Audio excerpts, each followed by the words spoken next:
di slide 10 ya, itu kelihatan dari 145.000 percakapan dan terkait dengan 135 orang akun yang buzzer-buzzernya sudah dihilangkan, itu sentimen negatif kepada pemerintah itu tinggi sekali ya, yaitu sekitar 66%, 66,3% negatif ya. Jadi ini sentimen. Jadi sementara ini pemerintah itu punya sentimen yang negatif. Nah, kalau sentimen negatif kan kita bukan dokter mengobati penyakit orang per orang. Ini penyakit massal di mana pemerintah memerlukan dukungan rakyat. Ya, Menteri Luar Negeri Korea itu menyampaikan keberhasilan Korea itu mengatasi COVID karena dukungan kepercayaan dari rakyat. Tanpa kepercayaan dari rakyat, itu tidak mungkin kita bisa menyelesaikan masalah COVID ini. Ya. Nah, sementara dukungan pemerintah, dukungan masyarakat pada pemerintah itu negatif. Ya. Sentimennya yaitu di slide 10, 66,3% itu sentimen negatif, 33,7% sentimen positif. Jadi, saran kami itu pemerintah harus menaikkan sentimennya positif dengan cara apa? Ya, dengan cara jujur, transparan, ya, kemudian sungguh-sungguh, ya, dan tidak menganggap remeh, ya. Sebagai contoh, di awal Presiden Jokowi kira-kira pada bulan Maret awal, oke, untuk COVID kita akan berikan insentif untuk tenaga kerja 10 triliun. Loh, 10 triliun itu apa? Itu kan ece-ece. Lalu setelah itu 3 hari kemudian Sri Mulyani 19 triliun. Lalu 20 triliun. Jadi diincrit-incrit seperti tidak memahami masalah luasnya COVID ini. Baru setelah dikritik habis-habisan, jeder dikeluarkan 405 triliun. Ya. Walaupun untuk kesehatan sendiri hanya 75. Ya, tapi sekarang tidak tahu bagaimana mulainya. Ya. Itu diserahkan pada Menteri Kesehatan. Menteri Kesehatannya juga lambat. Ya. Jadi sekarang sentimen negatif ini masih ada. Perkiraan saya, sentimen negatif ini bertambah ketika pemerintah membolehkan orang berbondong-bondong, ya, jutaan orang untuk mudik. Dan disitulah di bis-bis itu terjadi peternakan pembiak COVID. Ini Pak ahli menganggap pemerintah itu tidak ngerti, ya, memimpin ini tidak ngerti, padahal ahli-ahlinya banyak. Ya, ini perkiraan saya sentimen negatifnya bertambah, ya. Jadi menurut saya ini merupakan satu hasil yang hasil bercermin pemerintah supaya memperbaiki diri, ya. Ini bukan kita mengada-ada, itu hasil dari rekaman 145.000 itu, ya. Nah, sentimen negatif ini ya, analisis kita tidak hanya terlihat pada perhitungan kuantitatif, ya. Kita melihat dengan konten analisis itu cara untuk meneliti kualitatif opini-opini media, ya. Opini-opini media juga cenderung menyampaikan menyampaikan sentimen yang seperti itu. Mengapa?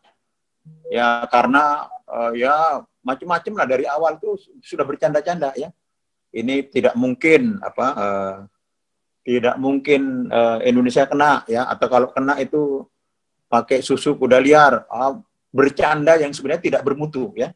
Jadi komunikasi dari jajaran pemerintah itu tidak bermutu, ya, dan kemudian menjadikan dirinya tidak dipercaya oleh publik, ya. Bercandaan tidak berkualitas, menggibungkan, tidak bermutu, dan tidak ada arahan yang jelas, ya.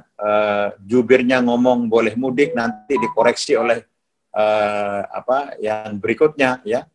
Itu menimbulkan, ini malah seperti tidak ada kepemimpinan, ya. Leadership itu diuji, ya, pada saat sekarang, ya. Kalau cuma nyomot APBN 5 triliun dijadikan jalan, jadikan dom bertingkat, itu bukan perkara yang susah, ya. Wakil ketua komisi aja bisa itu memimpin 50 orang di situ. Diketok palu, dialokasikan kepada jalan, itu tidak sulit, ya. Itu gampang, apalagi tidak pakai pembebasan tanah, dipakai tiang-tiang aja, itu tinggal tender ke itu tidak ini ya, lebih mudah, ya.